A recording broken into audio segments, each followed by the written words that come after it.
In the 5th century BC, during the Golden Age of Athens, one man, Phidias, captured the essence of the divine beings, giving them form and presence through his unparalleled artistry.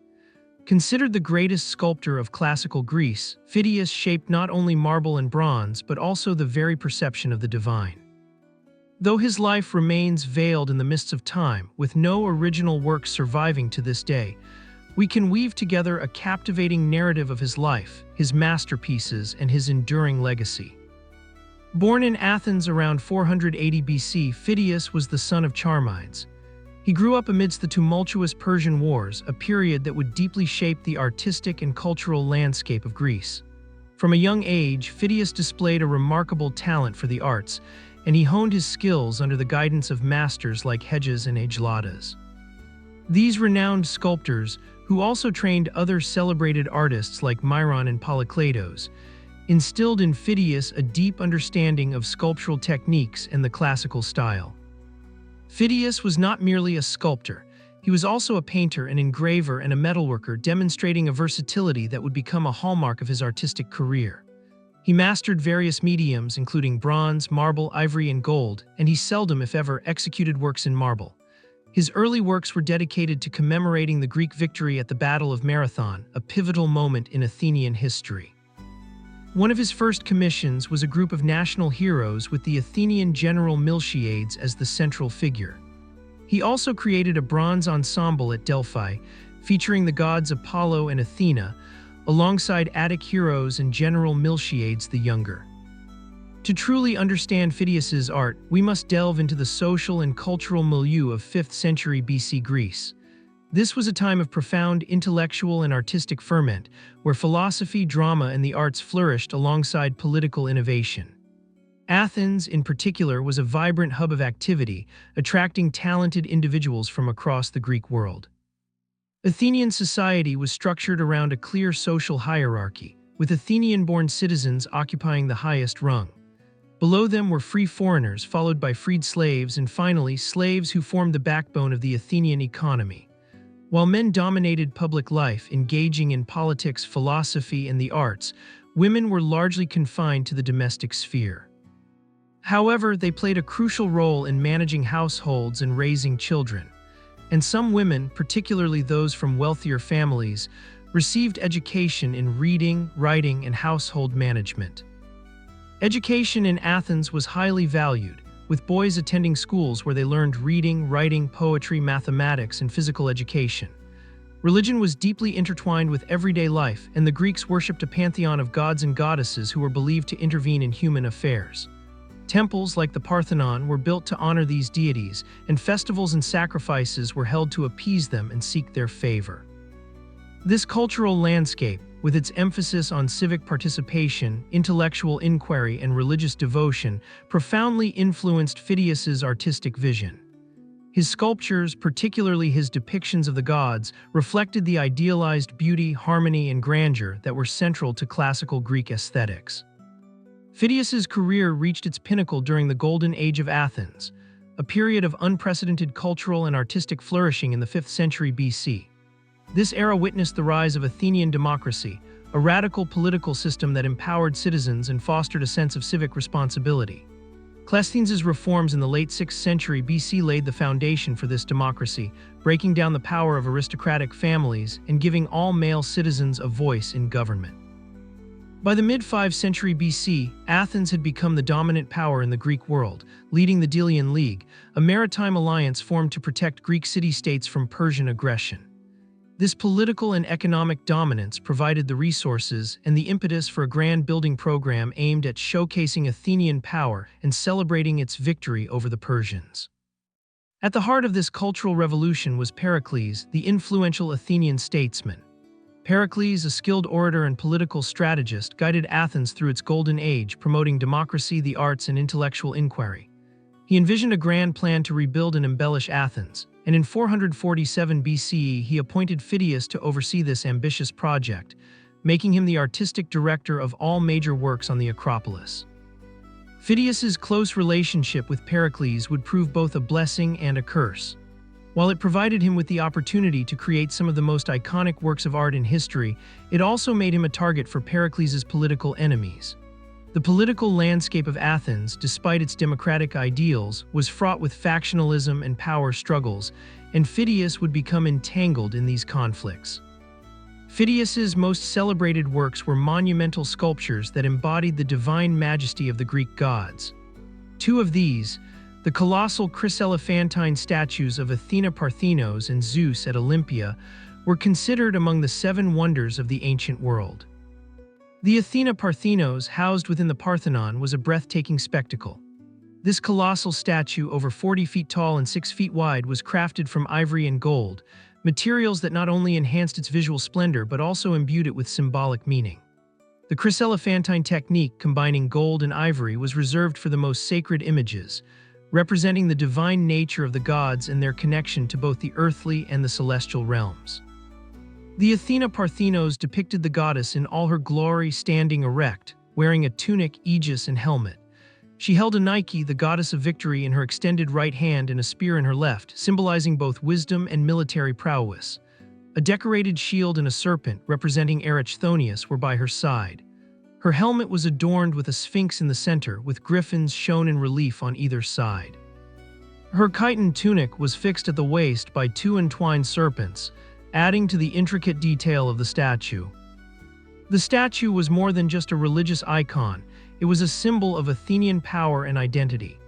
Commissioned by Pericles to celebrate Athens's victory over the Persian Empire, the Athena Parthenos stood as a testament to the city's resilience, its artistic achievements, and its devotion to its patron goddess.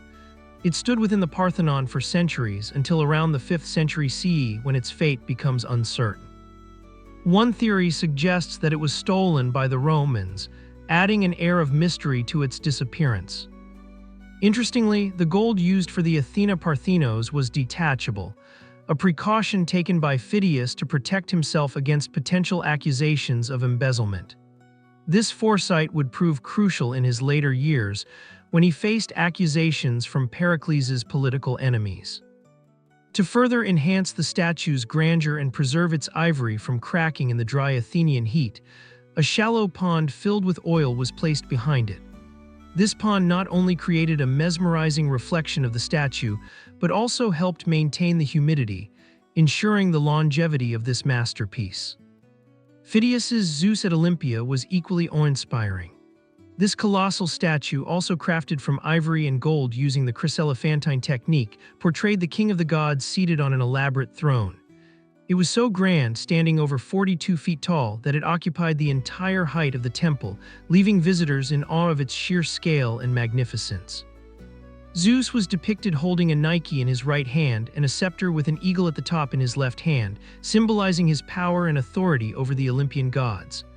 The throne itself was a work of art, carved with graces, hours, and victories, and resting on a base depicting the birth of Athena. The statue's flesh was made of ivory, while his robe was made of gold, adorned with glass flowers and semi-precious stones. To preserve the ivory and gold, an oil reservoir was placed in front of the statue to balance the humidity. Legend has it that when Phidias finished the statue, he asked Zeus for a sign of approval, and a thunderbolt struck the ground, creating a hole as a symbol of the god's acceptance. Sadly, the statue of Zeus was supposedly destroyed by a fire in 462 CE. The temple of Zeus itself was also damaged by fire in the 5th century CE and eventually closed after the Olympic Games were banned around 391 CE. Only small copies of the statue on coins from Elis and the descriptions of ancient writers remain to give us a glimpse of its former glory. A significant advancement in the knowledge of Phidias's working methodology came during 1954-58 with the excavation of his workshop at Olympia, where he created the statue of Zeus. This workshop, built of shell limestone, had the same dimensions as the cellar of the Temple of Zeus, allowing Phidias to better visualize the statue in its final setting. Archaeologists unearthed a treasure trove of artifacts, including bone tools, a goldsmith's hammer, glass ornaments, and terracotta molds used to create the statue. Among the most significant finds was a small black oinocho or wine cup inscribed with the words "I am Phidias," providing definitive proof of the workshop's owner. The bust of Zeus found at Athena, which was once thought to be a copy of the head of the Olympian statue, is now believed to be more than a century later in style. This highlights the challenges of reconstructing Phidias's works based solely on later copies and descriptions. Phidias's artistic genius extended beyond his monumental sculptures. He played a pivotal role in the design and decoration of the Parthenon itself, serving as the artistic director of its construction. This iconic temple dedicated to Athena is considered the epitome of Doric architecture, with its harmonious proportions and intricate sculptural adornments. While the Parthenon's architects, Athena and Callicrates, are credited with its architectural design, Phidias oversaw the entire project, ensuring the seamless integration of architecture and sculpture. He likely designed the temple's elaborate friezes depicting scenes from Athenian mythology and history, including the legendary battle between the centaurs and the Lapiths. Many of these sculptures, known as the Elgin marbles, are now housed in the British Museum. The Parthenon embodies an extraordinary number of architectural refinements, which some experts believe were intended to correct for distortions in human vision. These include an upward curvature of the base, called the stylobate, along the ends and repeated in the entablature, an imperceptible delicate convexity entasis of the columns as they diminish in diameter toward the top, and thickening of the four corner columns to counteract the thinning effect of being seen at an angle. These subtle refinements contribute to the Parthenon's visual harmony and its enduring aesthetic appeal. Despite his artistic achievements, Phidias's later years were marred by controversy.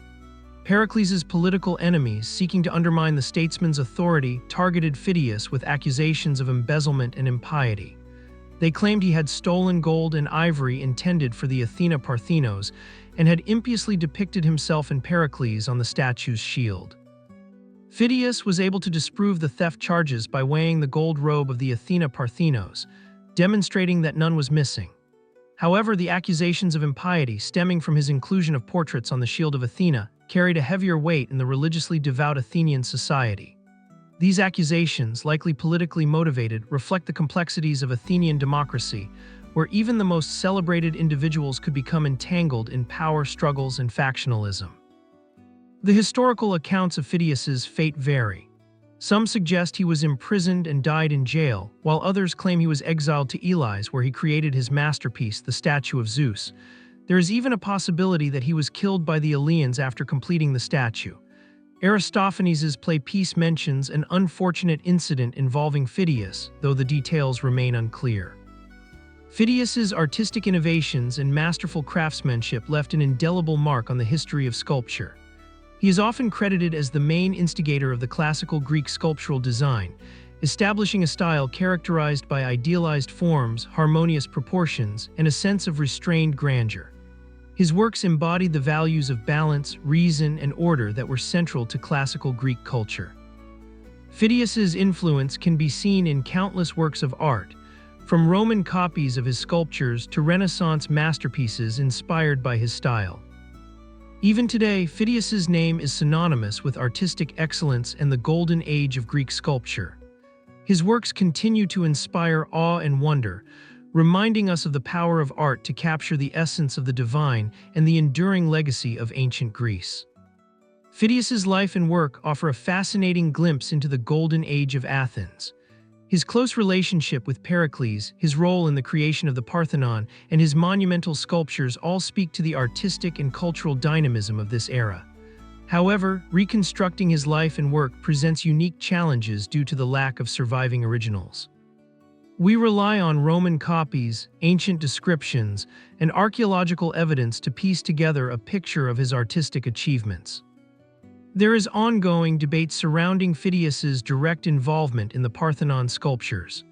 While he undoubtedly oversaw the project, it is likely that many of the sculptures were executed by his students and assistants, reflecting his influence and artistic vision.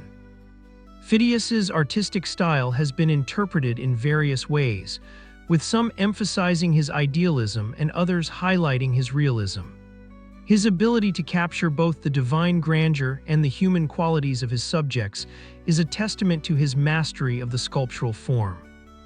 Despite the accusations and controversy that clouded his later years, Phidias's legacy as one of the greatest sculptors of all time remains undisputed.